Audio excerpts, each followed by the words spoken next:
Celui qui croit en lui n'est point jugé. Mais celui qui ne croit pas est déjà jugé parce qu'il n'a pas cru au nom du Fils unique de Dieu. Comment devient-on chrétien?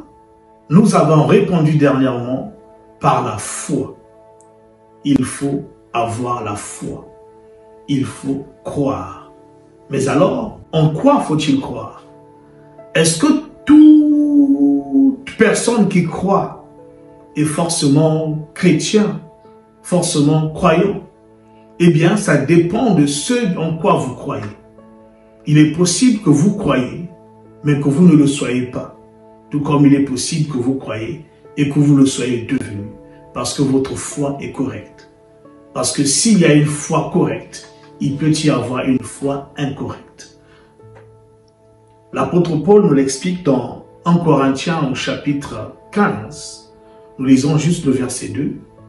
Et je lirai dans une version anglaise, la nouvelle traduction vivante, qui dit ceci: c'est cette bonne nouvelle qui vous sauve, si vous continuez à croire au message que je vous ai donné, à moins bien sûr que vous ayez cru quelque chose qui n'a jamais été vrai au départ. Ce texte, quand vous le lisez, dans l'U-Second, on dit autrement, vous aurez cru en vain, et l'on peut croire qu'il est en train de parler de la perte du salut. Non. Autrement, ça veut dire d'une manière différente. Donc, si vous avez cru d'une manière différente, et cette version l'explique un peu mieux. Le problème, ce n'est pas que tu as cru et puis tu as perdu ta foi. Le problème, c'est dès le départ, ce en quoi tu as cru dès le départ. C'est ce que le texte dit. Il dit que vous ayez cru quelque chose qui n'a jamais été vrai au départ. Donc, dès le départ, est-ce que vous avez cru comme il faut? Donc, si vous ne croyez pas comme il faut dès le départ, dans la bonne chose, même si votre foi est grande, jusqu'à déplacer les montagnes, vous ne deviendrez jamais chrétien. Donc, il est important de savoir répondre à la question « En quoi faut-il croire ?» Alors, est-ce qu'il faut croire simplement en l'existence de Dieu? La Bible enseigne aussi que non. Et là, je vous propose un deuxième texte qui se trouve dans le livre de Jacques, chapitre 2, verset 19. Ce texte dit ceci: « Tu crois qu'il y a un seul Dieu? Tu fais bien. Les démons le croient aussi. Et ils tremblent. » Vous entendez? C'est curieux. Les démons ne croient pas qu'il y a plusieurs dieux, comme on en croit un peu partout. Les démons croient qu'il existe un seul Dieu. Mais ce n'est pas de la foi, c'est de la croyance. Croire en l'existence de Dieu n'est pas de la foi. Croire au Dieu unique, en l'unicité même de Dieu, ne suffit pas. Ce n'est pas de la foi. Croire au Dieu qui fait des miracles, ce n'est pas de la foi, celle qui sauve, celle qui vous fait devenir chrétien. C'est ce que la Bible enseigne. Mais alors, en quoi faut-il croire? Il faut croire d'abord à un nom.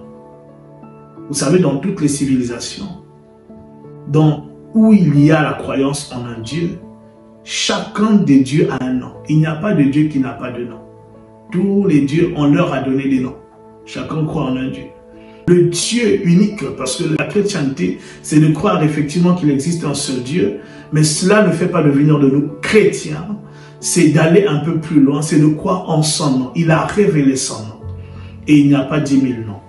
Dans Jean 17, verset 3, il est écrit ce qui suit: « La vie éternelle, c'est qu'ils te connaissent, toi le véritable Dieu, et Jésus-Christ que tu as envoyé. » Voici le nom dans lequel il faut croire, en Jésus le Christ. Il est question de croire en un nom. Prenons quelques textes pour le voir encore. Jean 1, verset 12. « Mais à tous ceux qui l'ont reçu, à ceux qui croient en son nom, elle a donné le pouvoir de devenir enfants de Dieu. » 1 Jean 15, 13. « Je vous ai écrit ces choses afin que vous sachiez que vous avez la vie éternelle, vous qui croyez au nom du Fils de Dieu. » Jean 3, 18. « Celui qui croit en lui n'est point jugé. Mais celui qui ne croit pas est déjà jugé parce qu'il n'a pas cru au nom du Fils unique de Dieu. » Donc, il est question de croire au nom du Fils unique de Dieu. Et nous l'avons dit, ce nom, c'est le nom de Jésus. Acte 4, je lis à partir du verset 10 au verset 12 pour terminer. « Sachez-le tous et que tout le peuple d'Israël le sache. c'est par le nom de Jésus-Christ de Nazareth que vous avez crucifié et que Dieu a ressuscité les morts. C'est par lui que cet homme se présente en pleine santé devant vous.